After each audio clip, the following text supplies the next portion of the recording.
Within Business Central, it's possible to cancel an issued reminder. If interest was issued and any fees relating to that reminder, they can also be cancelled.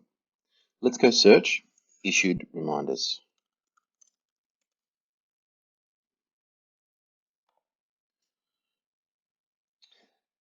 To cancel one, let's select the reminder. From here, click Process and Cancel. You have options to use the same document number or the document number set up in your sales and receivables. You have the option to use the same posting date or select a new posting date. When we're ready, click OK. You'll notice that the document now says that it is cancelled.